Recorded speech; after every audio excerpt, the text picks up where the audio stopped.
Good to have you with us tonight, folks. Thanks for watching. Mitt Romney continues to prove himself totally incapable of leading the Republican Party and this country. Today, he held another famous town hall event near Cleveland, Ohio, where the extreme right-wingers, they were out and about in full force. Ohio State Auditor Dave Yost got the ball rolling before Romney came out on stage.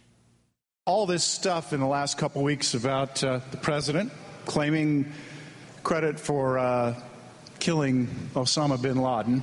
It strikes me a little weird. I mean, that's like giving Ronald McDonald credit for the Big Mac you had for lunch. I mean, everybody knows it's really the guy at the grill that deserves credit, right? Not the pitch man on TV. Comparing the bin Laden raid to fast food was really just the beginning. Next, the state auditor Yost attacked President Obama for going on vacation, and the president's family was apparently not off limits. March 2010, the First Lady and her daughter spent spring break in New York City. This list, by the way, doesn't include the date night. Anybody fly to New York just to have a date night with your spouse? No, I didn't think so. Mr. President, that's not middle class, and you stop lecturing us about our lives. This is the guy who was the opening act for Mitt Romney, and he's yelling at President Obama for being out of touch. But the Ohio auditor was not the most extreme person at the event. During the question and answer portion, a Romney supporter made an outrageous accusation aimed at President Obama. Pay close attention to Mitt Romney's response. We have a president right now that is operating outside the structure of our Constitution. Yeah, I do agree he should be tried for treason. But I want to know what you are going to be able to do to help restore balance between the three branches of government and what you're going to be able to do to restore our Constitution in this country. Well, as I'm sure you do, I happen to believe that the Constitution was not just brilliant, but probably inspired. And so I will respect the different branches of government if I'm fortunate enough to become president. Mitt Romney's supporter accused President Obama of treason. And Romney, he just lets it go. He just ignores it and moves right on and says, well, I'll work within the Constitution. If anything, his response lends credibility to her claim.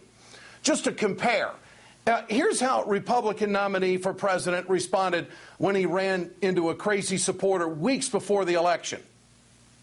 I can't trust Obama. I have read about him, and he's an Arab.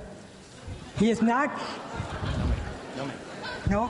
No, ma'am. He's a decent family man, citizen that I just happen to have disagreements with on fundamental issues, and that's what this campaign is all about. He's not. Thank you. For all his faults, at least John McCain had the guts to talk down the crazy. 4 years later, the presumptive nominee of the Republican Party doesn't have the character or leadership skills to correct conspiracy theories on the road at an event. Romney didn't address the treason accusation until after the event, when a reporter grilled him about it. Governor Romney, do you think President Obama should be tried of treason like the person who asked you? No? Why didn't you say anything? Is there a reason you didn't say anything like Senator McCain did 4 years ago, Governor? Keep your hands up, folks, and like shake. I'm sorry? Is there a reason you didn't correct her?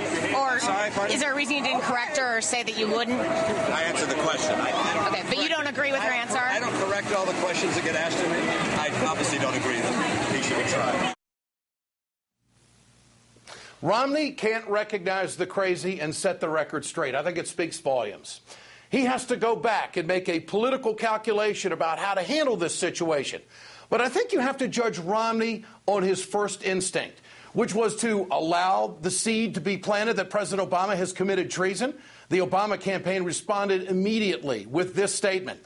Time after time in this campaign, Mitt Romney has had the opportunity to show that he has the fortitude to stand up to hateful and over-the-line rhetoric. And time after time, he has failed to do so.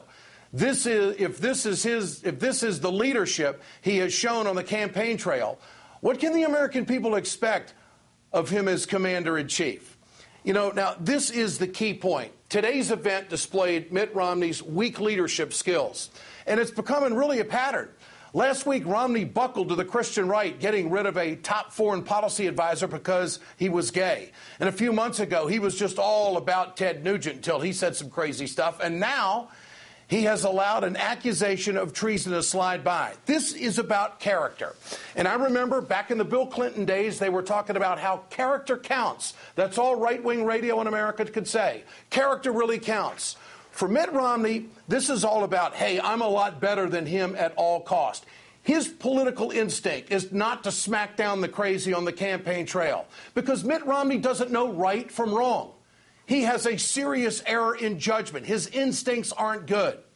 No, President Obama should not be brought up on treason charges. And you would think that the Republicans, who actually are behind closed doors going, they're enjoying this stuff. You would think for the good of the country, they would put that kind of garbage aside. Instead, it's really their campaign. Mitt Romney can't get enough of those kind of questions on the campaign trail. And his answer is, well, he can't correct every question. It wasn't a question. It was a statement about the President of the United States. And I'll give you an example, a parallel here. When Nancy Pelosi got the gavel in 2006, there's a lot of liberals in this country that wanted Dick Cheney and George Bush brought up on criminal war crimes, right? Don't you remember that conversation? And Nancy Pelosi said, impeachment is off the table. She knew it wasn't achievable. And the Democrats in the past have had to take their folks and put them off to the side and slow things down. But today, Mitt Romney couldn't do that. I say it's all part of their plan. Get your cell phones out. I want to know what you think. Tonight's question. Does Mitt Romney have the character to stand up to the conspiracy theorists in the GOP? Text A for yes, text B for no to 622-639. And you can go to our blog at ed.msnbc.com. We'll bring you the results later on in the show. I'm joined tonight by Congresswoman Maxine Waters of California. Congresswoman, great to have you with us tonight. Delighted I want to ask you right up. You bet. Absolutely. Thank you. What did we learn about Mitt Romney today, and what did we learn about the Republicans' campaign? Your thoughts? Well, Ed, you nailed him again. He has been consistent in lack of being grounded in anything. What does this man believe? What will he stand up for? What is his leadership all about? I think he demonstrated again today that he's willing to do anything, say anything, put his finger in the air and see which way the wind is blowing. No, he did not stand up today to say that this president should not be brought up for treason because he wanted to see which way it would play politically. So after the fact, when he was off, the cameras, he basically was asked, and he said no. Well, why didn't he say that when the woman said this right in front of everybody? Well, it's because he's not grounded philosophically. We don't know who he is. We don't know what he cares about. This man cannot be trusted. He flip-flops on everything. Whatever he thinks is politically advantageous for him. And so he did it again today. You're right on, Ed. We caught him again. Is he afraid of the right-wing extremists, and are we going to see this continue to bleed into the campaign, in your opinion? Well, actually, he will play to whomever he thinks has the power and has the advantage. And so right now, it appears that the right wing have been pressuring him more, have been at him, and so he's playing to them. But I want to tell you, if the tables turned tomorrow, he'd go that way. Which way, Romney? I'll tell you which way. Whichever way he thinks he can be advantaged by it. Whichever way he thinks he can get another vote. Whichever way he thinks he can get the kind of support that will get him this presidency. But I want you to know, every time he opens his mouth, he's revealing himself. He's revealing himself for who he is and what he's all about. He simply cannot be trusted. And finally, Congresswoman, on this subject, the Obama campaign would not put any surrogates out today to talk about this. They put out a new ad, which we're going to show a little bit later on, and they put out that statement about where Romney has failed to really lead. But are you concerned in any way that this kind of narrative is going to take a grip, and maybe the Obama people should have been out today smacking them down on this? What are your thoughts on how to handle this kind of crazy talk? Well, this is what I know.